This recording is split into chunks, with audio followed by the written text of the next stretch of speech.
Welcome to ACD Combatives, your combatives and control tactics channel. Please like, subscribe, and share.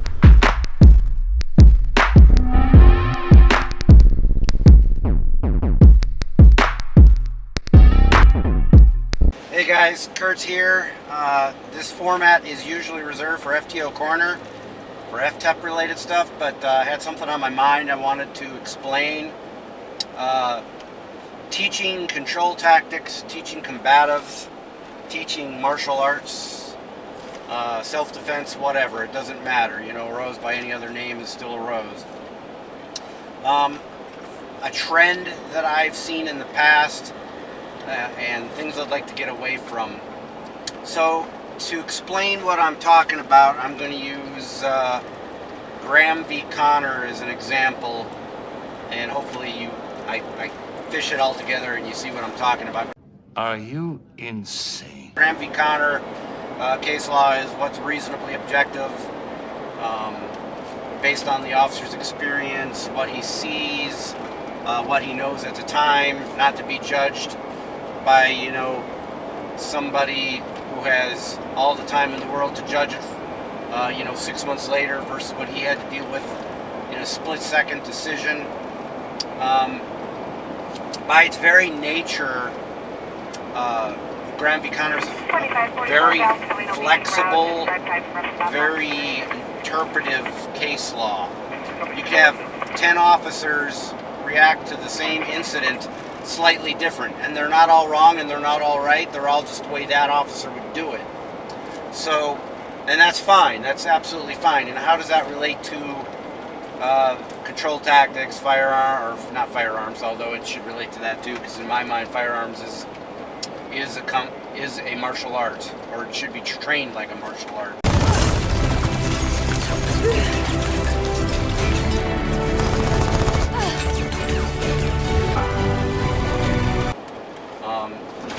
That's how I approach it. But something I've noticed, and I see it in other arts too, but very prevalent in mixed martial arts schools and Brazilian Jiu-Jitsu schools, you have instructors who teach whatever art they're teaching. We'll just use Brazilian Jiu-Jitsu as an example. They're built a certain way. They have certain strengths and certain weaknesses, just like every human being. They have certain preferences. As an instructor, you need to be able to teach X, Y, and Z, whatever it is your curriculum pushes. Also, I can kill you with my brain. You need to be able to teach it. But you also need to be able to teach it in a manner that fits the student. You should never force the student to fit the system. The system should fit the student. Logical. And that goes for instructors too. An instructor is going to teach things based on his or her body type, his or her needs for the art. Like a civilian BJJ instructor is going to maybe be more sport oriented or generic self-defense oriented, hopefully. Or a law enforcement instructor who uses a BJJ system or based system is going to need to teach it in a way that would factor in how to make an arrest and that kind of stuff. You get the idea, I hope. So, what does all this mean? You could have 10 students that have trained 5 years. They all joined at the same time. They're all different body types and gender and different athletic abilities. Some are super athletic, some are just average Joes or Janes like me. And all are going to progress differently, but more importantly, they're all going to have different body types and styles and different life styles and life experiences that led them to that point. So 5 years later, they've all been training. Their jiu-jitsu is going to be different. You'll see, and I'm going to use a omoplata, for example. That's, if you don't know, it doesn't matter if you know what it is or not. You're going to see 5 different interpretations how to get there. If you saw me training Valerie in the last video, one of the last videos I put out about fighting from the guard, you heard me mention that she's shorter, she's got very stocky, powerful, muscular legs, and that's great for open guard, but she has a hard time establishing a closed guard. So guard play for her is going to be different than someone who's 6'4" and lanky with long legs and can triangle choke you all day in their sleep because they have such long legs. Everybody has their strengths, everybody has their weaknesses, and as an instructor, you need to take that into consideration. Also, in my mind, control tactics, reality martial arts, regular martial arts, combatives, whatever we've established, a rose by any other name is still a rose, should be taught concept driven for that reason. They don't like it when you shoot at them. I worked that out myself. It's not that you don't have X, Y, and Z techniques that you have to present. To be a full system, and I consider my system ACD Combatives, arrest, control, defend, ACD Combatives, is, I use that term when I'm mostly training law enforcement personnel, but in its truest form, it's ACD Hapkido. I developed a system of Hapkido that was designed from the ground up to be for law enforcement, so it's very different from classic traditional Hapkido. It's a fake. Yes, I still have some joint locks and joint manipulation, but how you get there, quite frankly, I use mixed martial arts and BJJ and Krav Maga to get to my joint locks. And there's a lot less emphasis on joint locks. When they are there, it's very much for arrest and control, like dealing with a drunk or something.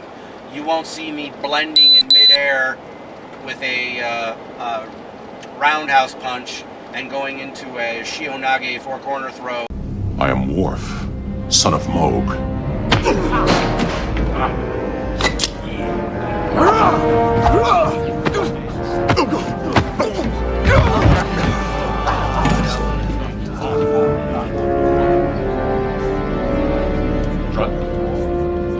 I'm going to do it from collar tie.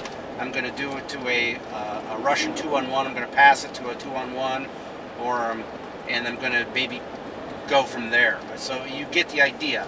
I modified my system to fit my needs. It's fine for me. That's perfect for me. It's perfect for cops. I use the term ACD Combatives because that's generally the term that American law enforcement or law enforcement gel in general like to hear. Combatives, control tactics. It doesn't matter. It's an interchangeable name. If I was teaching a civilian, I would probably just say, hey, this is ACD Hapkido. It's going to be the same system. The names are interchangeable. The techniques and the concepts are the same. Except if I were teaching law enforcement, it's going to be much more heavy on case law and arrest techniques versus a civilian, putting the person down and getting away. Unless that individual wants to be an instructor someday, and then they need to know the whole system. You get the idea. Back to law enforcement control tactics and combatives, you're going to need to fit the needs of that individual. For example, if I'm teaching a correctional officer, I'm not going to spend as much time on weapon defense because as a correctional officer, you really don't have a weapon. You're inside. If you're in a what I call direct supervision, or what it's called in corrections is direct supervision, you're in a unit surrounded by 100 inmates. You probably have a radio and a pair of handcuffs. That's it. So weapon retention isn't nearly as important to you. You know nothing, Jon Snow.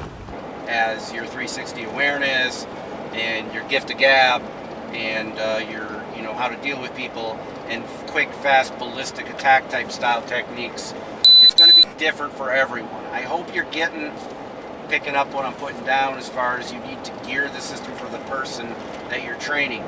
And for the instructor, I could have 5 different instructors, and they're all instructors in the same system, and we'll use BJJ as an example, and they're all going to teach it slightly different.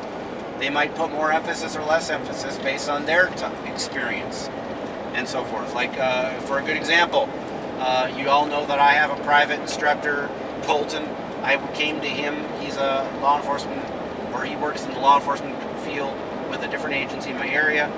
He's been doing Krav Maga and Bosworth systems, mixed martial arts, since he was in his teens. And he's in his late 20s now. He came to me, I came to him to learn mixed martial arts and Krav Maga. I came to him with all this years of experience in martial arts. So he's going to show me something that, and it's going to look a little different the way I do it. And that's just the way it is, based on experience, based on body types, based on perception of how the technique is done. You get the idea. I'm a dude playing a dude disguised as another dude. We've been in, I say he's my private instructor, but he's learning from me as well. He is a certified ACD and combatives instructor. He's going to teach it differently than me. He's got a lot of experience teaching, more so than me in my opinion, and I think he's a better instructor. 7 hounds. But he is going to teach the same system different than me. That is okay. They're both valid. Back to the beginning. The system should fit the person, not the other way around. I'm going to leave it at that. I hope you get the idea. This was put out there for all those combative and control tactics instructors and martial arts instructors, anyone. That's my belief. That's my concept. I don't believe in, let's say, we'll use military combatives as an example. And I was in the military, so I think a lot of times they taught combatives in what they, in the Marine Corps used to call line training. I think what they called it, now they call it Marine Corps martial arts. Phenomenal system, guys. One of my combative or control tactics instructors with my agency was a Marine, and he has like 5 years as an instructor under his belt. It's mixed martial arts for the combat zone, and it's pretty effective stuff. The Army has their Army Combatives program, very effective. But when I was in, they taught hand-to-hand combat very much by the numbers, you know. There's nothing wrong with that. It's a good way to get going for basics, but it doesn't leave a lot of room for body types and interpretation. You get the idea. I'm going to show the same throw to someone who's 5'2" very differently that someone who's 6'4". They might look very different, but the concepts will be very much the same. The off-balancing, the takedown concepts are all going to be there. Anyway, I'm beating a dead horse. Good luck in your training, everybody, and stay safe. Let's roll. Hey, let's be careful out.